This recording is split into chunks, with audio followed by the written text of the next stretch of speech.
Bonjour à tous. Bonjour. Bonjour.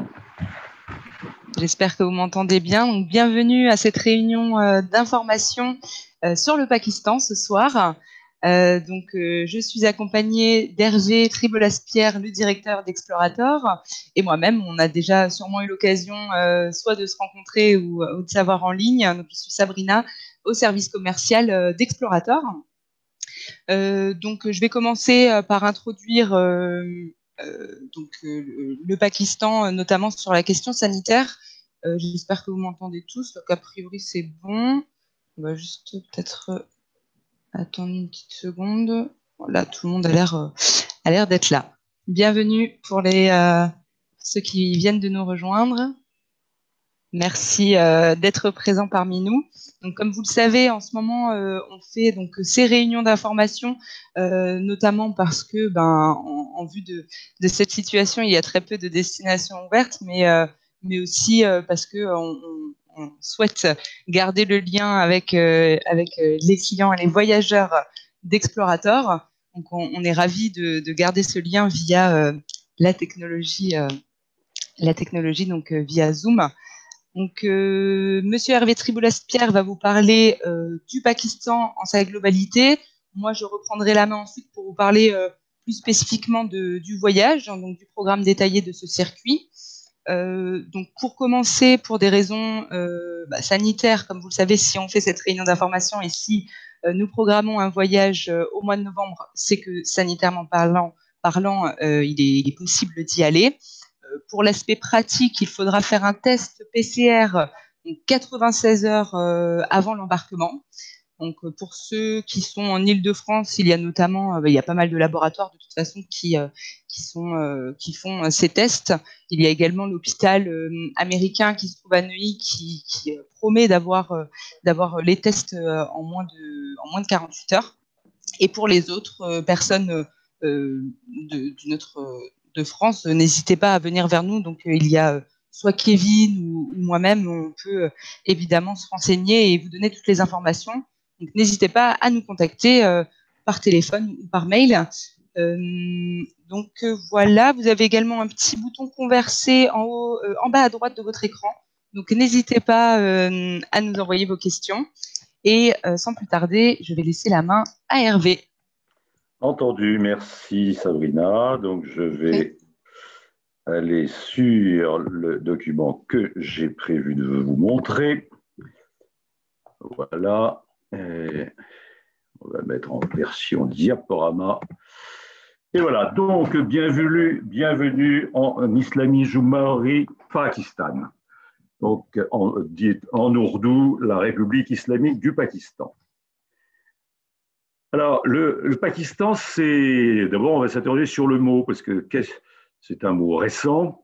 C'est à la fois, on va dire, un jeu de mots et une sorte d'acronyme.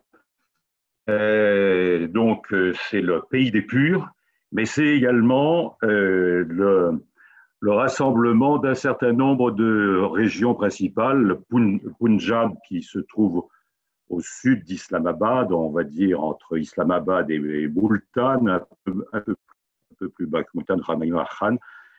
Afrania, qui est donc la région, qui ne s'appelle plus comme ça d'ailleurs, qui est frontalière de l'Afghanistan.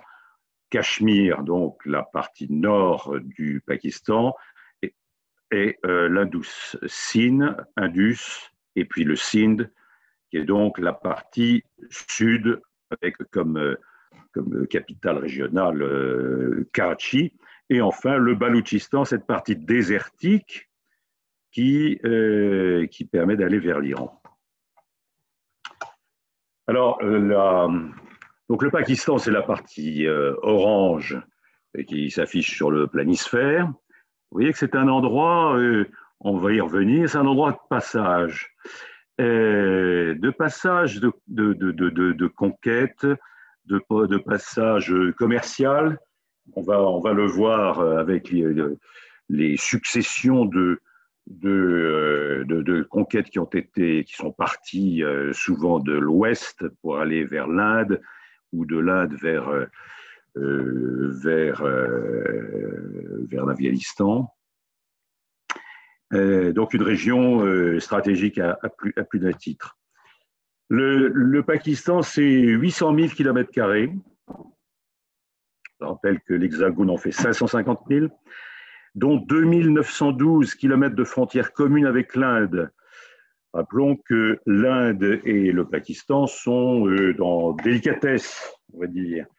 Et néanmoins, en dépit de cette situation frontalière difficile, il y a des morts régulièrement le long de la frontière. Il y a néanmoins un poste frontière qui s'appelle Vaga.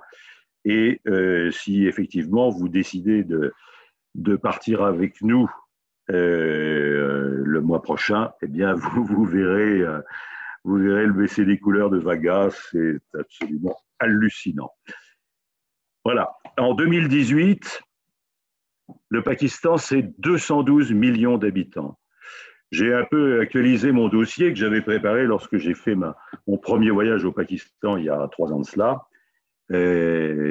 À l'époque, le Pakistan, c'était 207 millions. Il a pris 5 millions, vous voyez, en quelques années. L'âge médian est de 24 ans, donc une population extrêmement jeune et un taux de fécondité en rapport avec la prolifération démographique, donc 3,6 enfants par femme. La langue officielle, c'est l'ourdou, qui est parlé couramment par peu de gens, même si la plupart la comprennent. Il faut savoir que le Pakistan est une mosaïque de population. On parle pashto, on parle sindhi, on parle punjabi. Hein, ce sont toutes ces langues qui sont pratiquées ordinairement. Et l'ourdou n'est en quelque sorte qu'une langue commune, on va dire. Les populations sont de type plutôt indo-européenne, principalement indo-arienne et iranienne, tant sur le plan linguistique qu'ethnique. Les religions, pas de surprise, vous verrez pourquoi tout à l'heure. Donc, c'est à 95% musulmans. On va distinguer néanmoins les sunnites qui sont majoritaires, des chiites qu'on retrouve plutôt dans le nord, quelques poussières d'hindouistes et de chrétiens. Et puis, je mets à part les soufis, qui ne sont pas une religion à part, mais une expression particulière de l'islam. On trouve des sunnites soufis et des chiites soufis. Et ces gens-là sont particulièrement intéressants. On les retrouve dans les tombeaux de saints soufis. Et ils pratiquent très volontiers, de façon presque improvisée, des danses, de la musique. Et c'est absolument impressionnant et assez envoûtant, je dois dire, quand on rencontre ces gens-là. On trouve ce qu'on voit en Turquie, on trouve des sortes de derviches tourneurs. C'est toujours étonnant de voir ces gens rentrer en espèce de frénésie à la sortie de ces mausolées. Alors, d'un point de vue, tout à l'heure, je vous disais que le Pakistan, c'est un endroit stratégique, c'est un paillasson géopolitique, on va le voir tout à l'heure, hein, mais c'est également un couloir extrêmement opportun pour la Chine.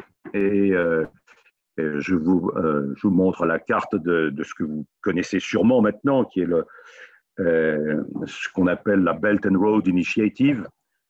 Donc, un projet pharaonique qui a été lancé par l'empereur de Chine actuel, M. Xi Jinping, qui veut donc transférer des marchandises de Xi'an vers l'Europe. Ça, c'est ce qu'on appelle la Belt. Et puis la Road est en bleu. Hein, c'est donc la voie maritime et qui permet d'acheminer de l'Europe vers l'Empire du Milieu, les marchandises qui auront été achetées. Et je veux simplement vous montrer que les Chinois ont établi des relations très particulières avec le Pakistan, et ceci depuis longtemps, et ont en œuvre ce qu'on appelle le China-Pakistan Economic Corridor, que voici. Et vous voyez l'avantage incroyable que le fait de traverser de part en part le Pakistan, donc en partant de Gwadar, qui est donc le port qui est chinois, hein, qui est en bibliothèque chinoise, qui est à l'ouest de Karachi, hein, jusqu'à l'entrée du Xinjiang. Voilà. Ce corridor va permettre, hein, donc c'est autoroute et chemin de fer, va permettre de bypasser toutes ces longues routes maritimes qui est à la fois longue et puis compliquée. Vous voyez, le détroit de Malacca qui est quand même pas très commode, et donc vous voyez toutes les opportunités que le Pakistan peut offrir à son voisin chinois. Alors, le Pakistan, c'est à la fois un pays qui est très récent, hein, puisqu'il a un peu plus de 70 ans. Il est né en 1947. La population est très jeune, on l'a vu tout à l'heure. C'est un pays qui se cherche beaucoup, qui se crée des mythes, des héros, mais paradoxalement, c'est une des plus anciennes civilisations du monde. C'est la civilisation de l'Indus. Vous voyez, la civilisation de l'Indus est en rose, hein, donc elle est évidemment établie autour de l'Indus, comme l'étaient les civilisations voisines de l'Égypte avec le Nil, la Mésopotamie entre le Tigre et l'Euphrate, et puis la civilisation du Huanghe, du fleuve Jaune, donc. Toutes ces civilisations, il n'y en avait que 4 à l'époque, j'entends par civilisation, organisation sociale un peu élaborée, il n'y avait que 4 civilisations qui battaient le pavé à cette époque-là, et qui constituaient le centre du monde, et qui l'est resté très longtemps d'ailleurs, d'où la route de la soie. Alors, bien des années après, bien des siècles après, les conquêtes ont commencé à s'opérer. Alors, on commence bien sûr par Alexandre. Vous voyez un peu le départ d'Alexandre en Macédoine, hein, et tout le périple qu'il a fait. Et il est arrivé, hein, jusqu'au bord, pratiquement à la frontière, c'était prédestiné, entre le futur Pakistan et la future Inde. Vous voyez. Puis, ça a été l'Empire Maurya. L'Empire Maurya, il est connu par Ashoka. Ashoka, c'est un empereur qui, à l'instar un peu de Constantin un peu plus tard, avec le christianisme, lui, aura établi en Inde le bouddhisme en réaction avec les dérives cléricales de l'hindouisme. Le royaume gréco-bactrien, donc ça, ce sont des conséquences géopolitiques initiées par Alexandre. Ces lieutenants se sont maintenus, ont proliféré dans la région, et se sont également servis du Pakistan comme territoire. Et puis ensuite, il y a la vague verte. C'est l'islam. À cette époque-là, c'est l'Empire omeyyade. Et vous voyez que l'Empire omeyyade, bien sûr, est allé jusqu'en Espagne, mais il s'est établi également sur une bonne partie de ce qui est aujourd'hui le Pakistan. Et puis on arrive à une période qui est sans doute la plus fastueuse de l'histoire de ce pays, c'est l'Empire moghol. Alors, l'Empire moghol, il a été créé par le personnage en haut à gauche qui s'appelle Babur. C'est un nom qui a l'air sympathique. Babur, ça veut dire le tigre. ça vous laisse un peu à penser de quelle personnalité il s'agissait. Alors, Babour, c'est quelqu'un qui avait un pédigré, qui en disait beaucoup sur son potentiel belliqueux, il était à la fois par son père le petit-fils de Tamerlan et par sa mère un arrière-petit-fils de Gengis Khan. Donc, Babour, à un moment donné, a souhaité quitter la vallée du Fergana pour aller reprendre Samarcande. Il n'a jamais réussi véritablement à reprendre la capitale de son grand-père et par dépit, ou en tout cas pour donner satisfaction à son énergie vitale, eh bien, il est descendu vers le sud. On va voir tout à l'heure son périple. Je vous présente également ses descendants. Vous avez Humayun, son fils, puis Akbar le Grand Akbar, Akbar veut dire grand, Jahangir, qui veut dire le maître du monde. Vous voyez que tous ces gens-là avaient une haute idée de la situation de leur situation terrestre. Vient ensuite Shah Jahan, donc là aussi dans le texte, le maître du monde. Shah Jahan est particulièrement connu puisqu'il a eu une femme, Mumtaz, à laquelle il a dédié le Taj Mahal. Et puis, on termine la série avec Aurangzeb, qui est un personnage plutôt étrange, caractériel et plutôt, très excessif dans son comportement, et qui a précipité l'Empire moghol dans une période plutôt trouble. Avant que je n'aborde cette période trouble, je vais vous décrire le cheminement de Babour, donc, qui est parti de la vallée de Fergana. Vous voyez ses allers-retours à Samarcande, et ensuite, eh bien, il décide de descendre vers le sud. Il passe donc par Kaboul, il prend la Khyber Pass, et puis il se saisit de Lahore et enfin de Delhi. Et donc l'Empire moghol s'installe de façon relativement pérenne, puisqu'il terminera d'exister en 1857. Nous y reviendrons.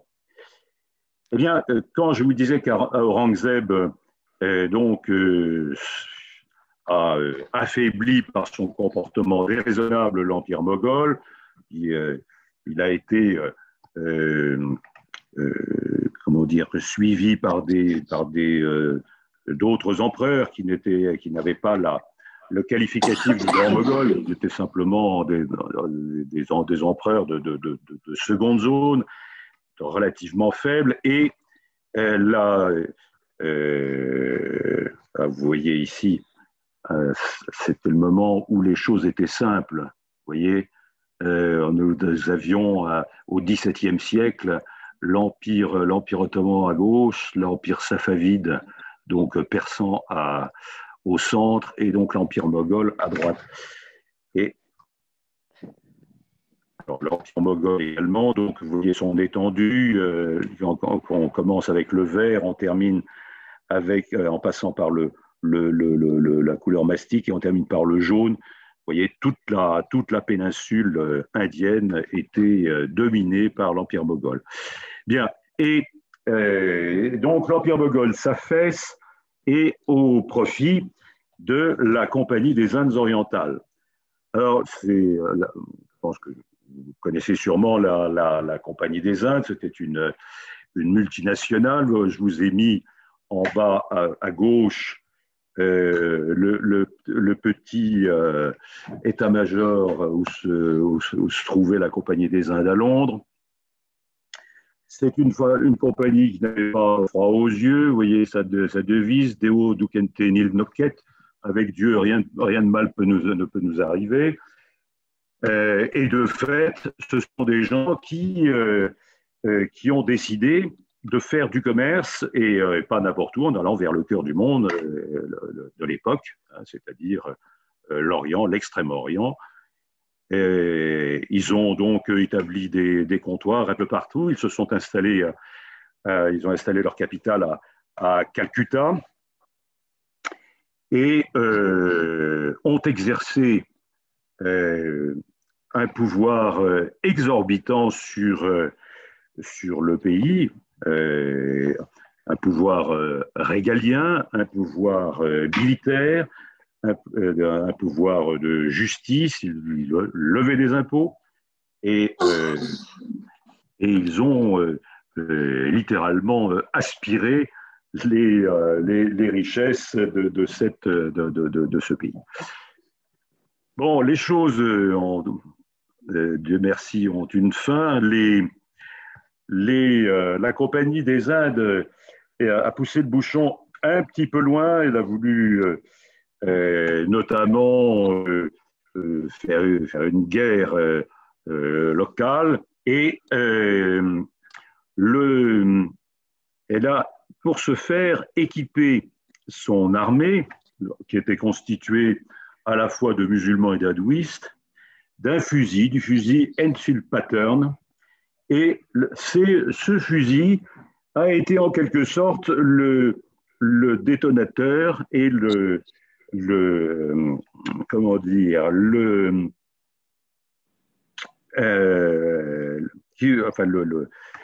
la cause de la chute de la Compagnie des Indes. Pourquoi? Eh bien, ils étaient très fiers de ces fusils.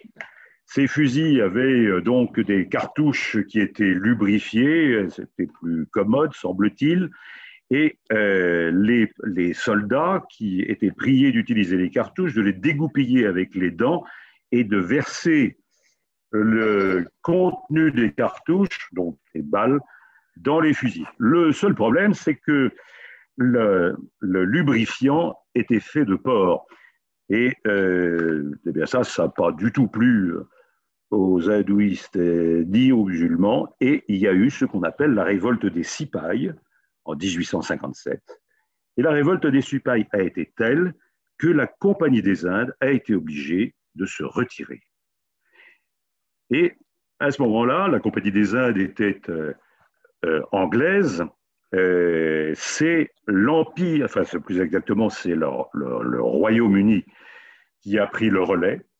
Et à partir de 1857, eh bien, et seulement à partir de 1857, l'Inde a été administrée directement par le Royaume-Uni sous une forme juridique qu'on appelait le Raj. Raj, c'est le royaume. Et de sorte que la reine Victoria, que vous voyez en majesté sur votre gauche, est devenue impératrice des Indes en 1876. Il y a donc 1857-1947, vous voyez, ce n'est en fait que 90 ans de présence anglaise, en tout cas de présence de l'Empire britannique. Et ça se termine donc à ce moment-là. Je vous ai mis deux personnes qui ont joué un rôle déterminant au moment de la disparition de l'Empire britannique indien. Donc là, le Royaume-Uni sort ruiné financièrement de la guerre de 40-45 et ne peut plus assurer financièrement l'administration de l'Inde. Deux hommes profitent de la situation, c'est Jawaharlal Nehru d'un côté, futur Premier ministre de l'Inde, et Mohamed Ali Jinnah. Vous voyez, l'un et l'autre, j'ai choisi ces photos pas tout à fait par hasard. Vous voyez que ces gens-là sont des gens très distingués, ce sont des aristocrates qui ont négocié avec Lord Mountbatten. Et ils ont obtenu, en faisant pression sur Lord Mountbatten, ils ont obtenu que les Indes soient dissociées en deux zones, une zone musulmane d'un côté et une zone hindouiste. On la retrouve ici. et cette construction du Pakistan, on y arrive, hein, puisque le Pakistan, vous l'avez compris, hein, c'est une virgule par rapport à l'histoire de ce pays.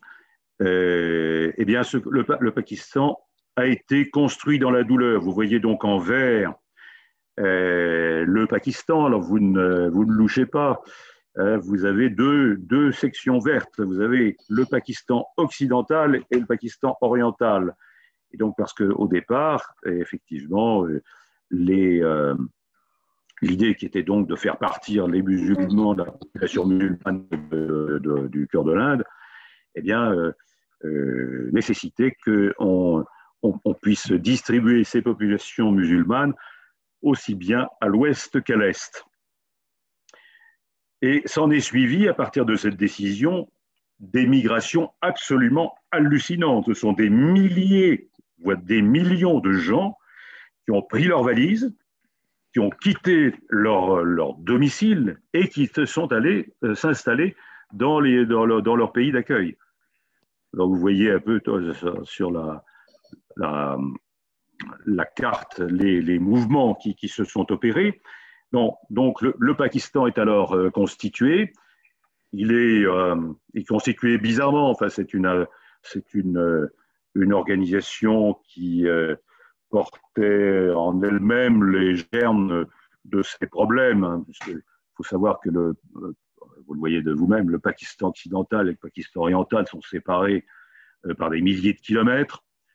Ça n'est pas du tout la même culture et ça finit par dégénérer de façon extrêmement désagréable, hein, puisque au moment où, en 1971, le Pakistan occidental, qui menait le jeu, qui était plus peuplé que le Pakistan oriental, au moment où le Pakistan occidental avait décidé que au Bengale, on devait parler l'ourdou, les Bengalis ont exprimé leur mécontentement et ça s'est traduit par une déclaration d'indépendance en 1971 et sur laquelle on n'est jamais revenu, évidemment.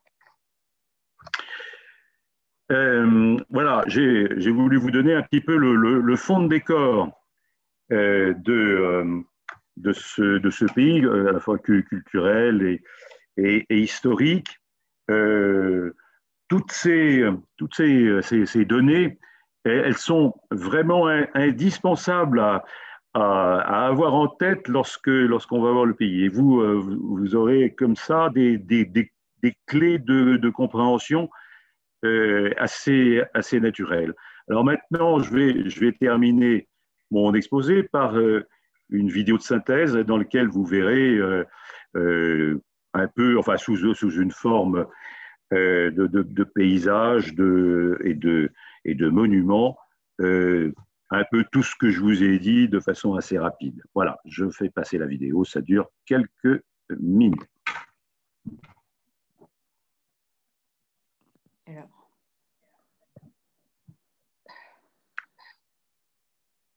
J'espère que ça va marcher.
Voilà, vous avez eu pêle-mêle donc les, la, les forts, tout un tas de forts qui montrent que ce sont des territoires de bataille. Vous avez vu des palais, vous avez vu des mausolées, vous avez vu les soufis.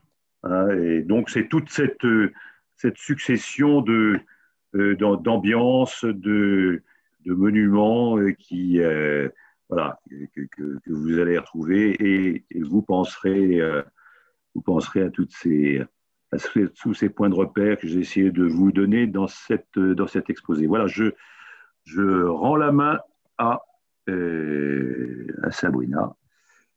Je vous remercie de votre attention.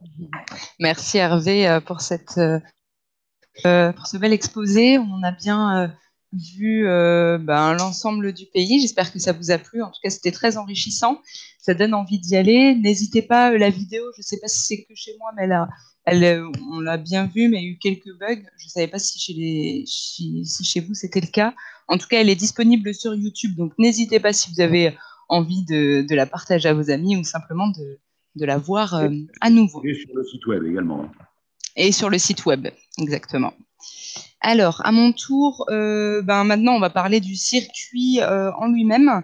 Donc, je vais aller sur le site et je vais vous montrer quelques petites choses. Est-ce que vous voyez bien ? Alors, donc ce circuit, donc le Pakistan fait l'objet de 2 circuits chez Explorator. Un premier circuit, donc comme vous le voyez sur la carte, là, le circuit en question, c'est la partie sud du pays, donc au sud d'Islamabad, donc d'Islamabad jusqu'à Karachi, donc jusqu'au sud du pays. Nous avons également un autre circuit qui fait l'objet du nord Pakistan, dont je sais que certains présents à cette réunion ont déjà eu la chance de visiter cette partie, donc qui est beaucoup plus montagneuse, or que ce voyage est très culturel et très intéressant pour avoir un premier aperçu du pays, historiquement parlant, comme Hervé nous l'a montré. Il y a tellement de choses à voir culturellement de par l'histoire du Pakistan. Donc nous allons commencer et atterrir à Islamabad. Pour un point de vue pratique, on va prendre un vol de nuit principalement. On essaye de faire un maximum pour prendre un vol de nuit et arriver en général très tôt le matin. Et ça sera avec, en général, c'est la compagnie Qatar Airways, donc via Doha. Pour les points forts de ce circuit, donc qui a une durée de 16 jours, qui est déjà un point important. Donc on a, c'est évidemment un circuit complet, hein, comme vous le voyez sur la carte. La partie ouest donc, du Baloutchistan, qui est aussi très intéressante, mais qui est tout simplement pas possible, hein, d'un point de vue de sécurité, le faire pour l'instant. Donc, ce circuit, le circuit que nous proposons est vraiment complet. Vous allez avoir la chance de voir différents sites classés au patrimoine mondial de l'UNESCO. Le point fort également de ce circuit, ce sont les guides. Donc habituellement guidé par Cyril Redor. Cyril Redor, que vous connaissez sûrement, est un guide français, francophone du coup, qui habite en Thaïlande. Et c'est pourquoi, pour le voyage du mois de novembre, ça sera le guide Mumtaz Karim, qui est un excellent guide anglophone. Donc, à savoir que c'est un guide anglophone pour le départ de novembre et qui est vraiment génial. Donc, c'est vraiment un gros point fort de ce circuit explorateur. C'est très important pour nous d'avoir un bon guide pour les voyages. Hein. C'est quand même le cœur du voyage, hein, d'avoir un bon guide. Ensuite, pour continuer sur les points forts, il y aura différents tombeaux de saints soufis où vous aurez, comme vous l'avez vu dans la vidéo, comme Hervé nous l'a dit tout à l'heure, la musique, les danses qui vraiment nous mettent dans l'ambiance de cette communauté. Il y a également les imposants forts et forteresses, ou également la cérémonie des baissers de couleurs, donc qui se trouve à Vaga, pas loin de Lahore, que vous aurez la chance de voir en participant au voyage. Et nous avons décidé également de garantir une fenêtre par participant dans les véhicules pour plus de confort, notamment sur des circuits où il y a pas mal de routes, mais même pour un circuit où il y a moins de routes, c'est quand même beaucoup plus agréable d'être à l'aise dans le véhicule, mais aussi de profiter de chacun des déplacements pour voir le pays, les paysages. Donc, comme je le disais, nous arrivons à Islamabad. Avant de descendre vers le sud, nous décidons de visiter les alentours d'Islamabad. Donc, dans les premiers jours, nous commençons par la partie ouest d'Islamabad, avec notamment Peshawar. Mais on reste séjourné à Islamabad, tout simplement parce que par manque d'hébergement dans cette partie. Et nous irons également dans la partie est d'Islamabad avec Rohtas, qui, elle, sera le jour 5. Donc, les 3 premiers jours, ça va être vraiment Peshawar principalement, donc la partie ouest, comme je le disais, mais aussi Sirkat ou encore Jolian. Donc, il y a différents sites à visiter sur cette partie du pays. Vous avez normalement reçu, donc tous les participants ont reçu le programme détaillé de ce circuit. N'hésitez pas à revenir vers nous si vous avez des questions. Je ne vais pas détailler chaque jour, mais je veux surtout vous donner une idée de ce beau circuit et de ce que nous avons décidé de créer via ce voyage, tout simplement. Donc, suite à la région, on va dire, d'Islamabad, nous commencerons à partir du jour 6 à descendre vers le sud du pays, donc en passant, donc pour aller jusqu'à Lahore, hein, justement, en passant par Katas ou encore Kewara. Donc, en arrivant à Lahore, qui est une ville très importante, tout simplement parce que c'est l'ancienne capitale moghole. Donc, c'est très important.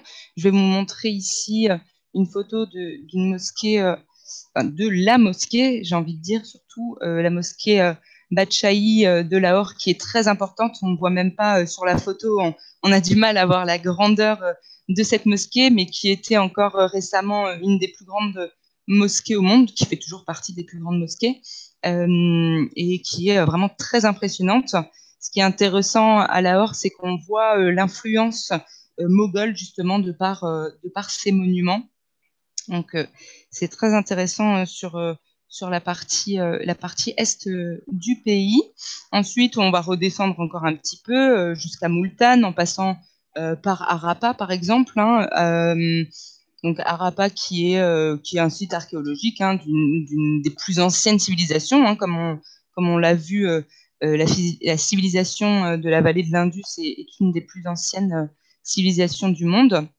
Donc, nous avons la chance de visiter ce site. Nous allons ensuite jusqu'à Multan en milieu de circuit. Ensuite, après Multan, nous descendons jusqu'à Bahawalpur, Donc, il y a environ 4 heures de route. Hein. On n'excède pas, a priori, les 5 heures, 5 heures et demie de route par jour. Il y a toujours des pauses, des arrêts. Il y a toujours des sites à visiter. On s'arrête pour déjeuner, évidemment. Donc, on fait vraiment le maximum et le guide sera là également, le chauffeur également, pour vous faire passer un bon moment, même dans les journées où il y a un peu plus de route. Pour la catégorie des hôtels, je ne vous l'ai pas dit, mais on est toujours sur une catégorie environ de 3 étoiles normes locales ou plus. On essaye vraiment de prendre les meilleurs hébergements sur place.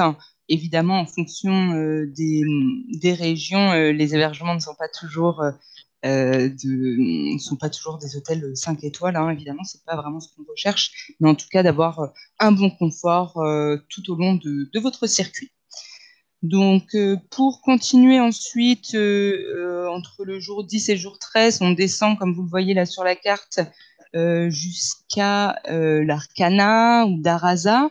Donc, sur toute cette partie, il y a vraiment toute l'ambiance pakistanaise, donc avec différentes mosquées, des forts comme le fort de Derawar, par exemple, mais aussi des cimetières qui ont accueilli les familles royales. Donc voilà, c'est vraiment une ambiance très particulière et à chaque moment du circuit, vous allez prendre connaissance de l'histoire de ce pays. Ensuite, je passe au jour 13 où vous allez avoir la possibilité de voir Mohenjo-Daro. Mohenjo-Daro, je m'arrête sur ce site archéologique parce que c'est un site archéologique majeur. C'est la capitale de la civilisation de l'Indus, donc qui est pas négligeable et qui est vraiment très intéressant à voir. Donc il y a différentes ruines qui sont vraiment en très bon état, qui ont été très bien conservées et on s'imprègne vraiment du pays et de son histoire. Ensuite, on a également, quand on arrive au jour 14, on passe notamment par Bitcha, qui est très intéressant parce que c'est une ville soufie. Donc, comme on l'a vu tout à l'heure sur la vidéo, les soufis ont vraiment une ambiance particulière, c'est une communauté particulière et toutes les personnes qui vivent ces moments-là ont vraiment adhéré à ça et ont eu beaucoup d'émotions particulières tout simplement parce qu'on ressent on ressent leur joie et on ressent leur culture de par leur musique ou encore leur danse. Donc en général, c'est vraiment un des points très forts du voyage.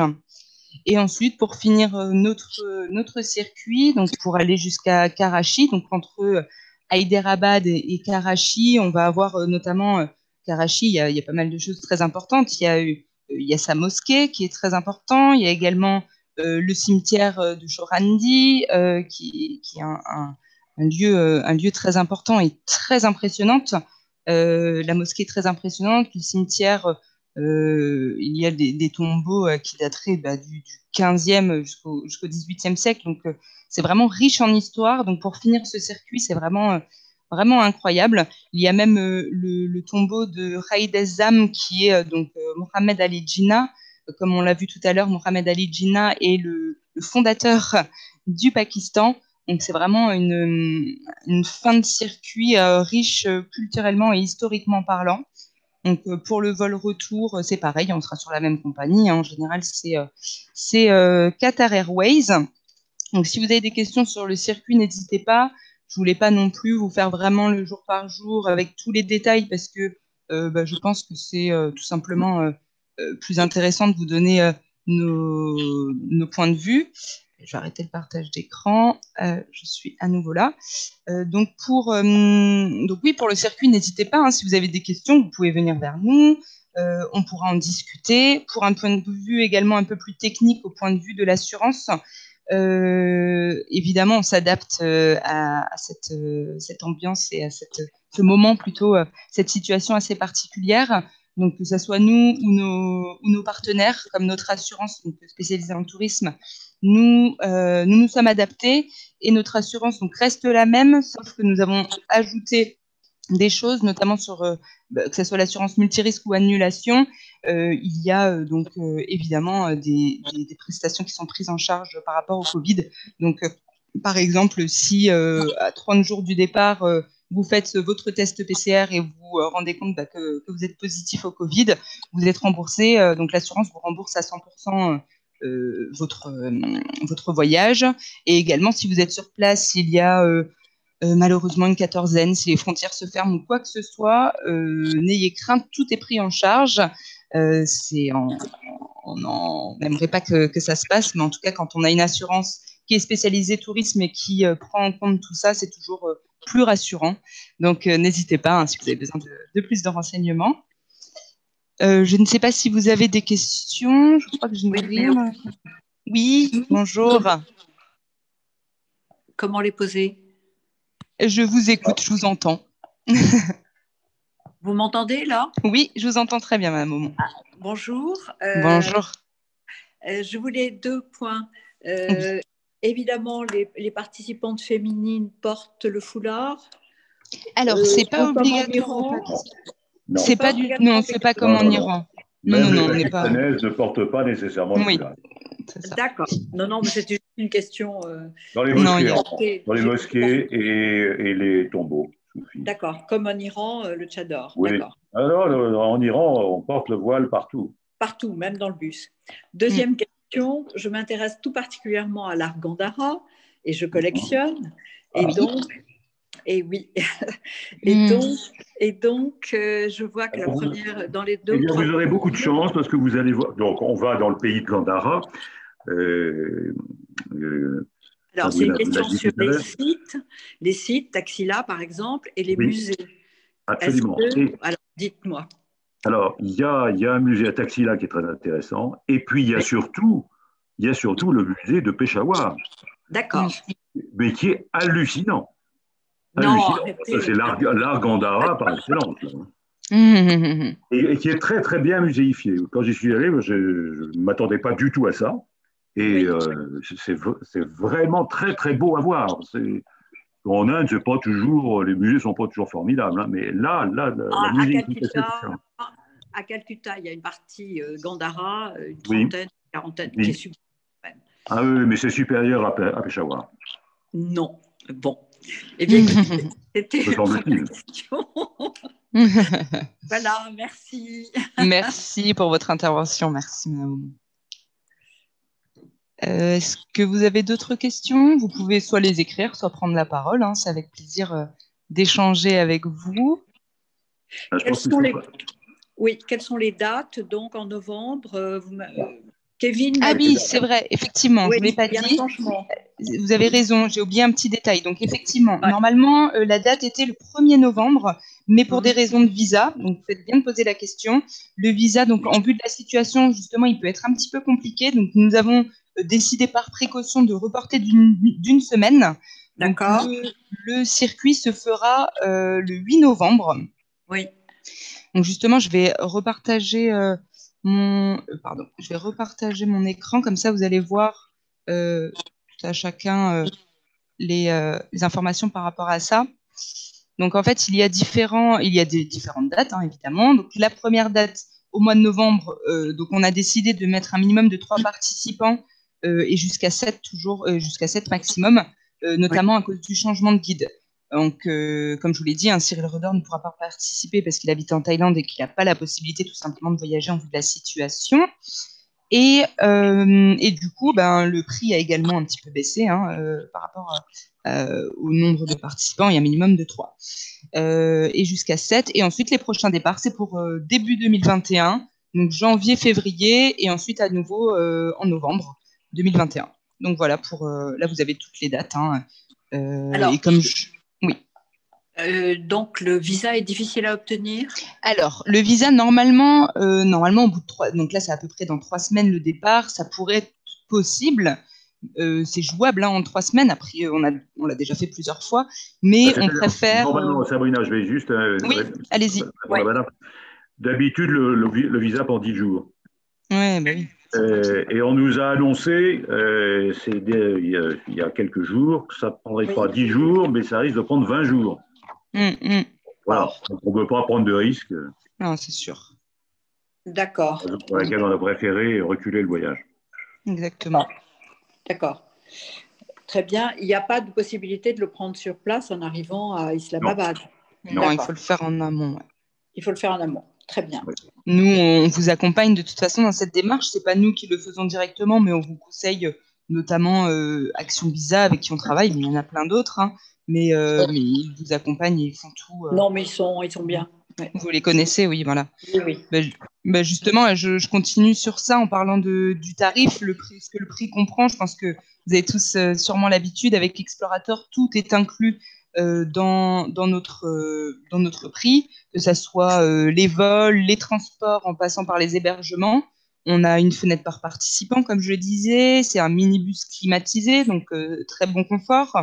Donc tous les transports sont inclus. On est en pension complète et l'eau minérale est également inclus. Donc tous les repas sont inclus, le guide et toutes les visites et excursions. Donc la seule chose qui n'est pas inclus, c'est éventuellement le visa là pour cette destination et les éventuels pourboires. Mais sinon, tout le reste est inclus dans le prix du voyage.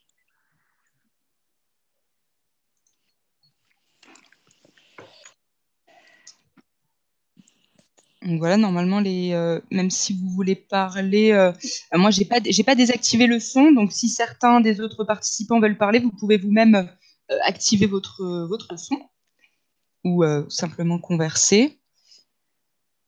Je vous rappelle également qu'il y aura une fiche d'appréciation qui vous sera envoyée juste après, donc n'hésitez pas à nous faire vos retours sur ce type de réunions qui sont assez nouvelles pour nous et ça nous permet d'évoluer. Donc ce sera avec plaisir d'avoir vos retours sur cette réunion. Pas d'autres questions? Écoutez, alors je n'ai plus qu'à vous remercier d'avoir participé à cette réunion information sur le Pakistan. J'espère que ça vous a donné envie. Nous, ça nous a un petit peu replongé en voyage et ça fait du bien. Ça fait du bien en cette période. Donc, n'hésitez pas, vous avez toutes les informations dans le mail qu'on vous a envoyé, notre numéro. On est joignable par mail, par téléphone. En ce moment, on n'a plus la possibilité de vous accueillir à l'agence, mais on se fera un plaisir de vous répondre par mail ou par téléphone. Je vous dis à très bientôt et je vous souhaite une très belle soirée à tous. Merci beaucoup. À bientôt. Merci, Madame Aumont. À très bientôt. Au revoir.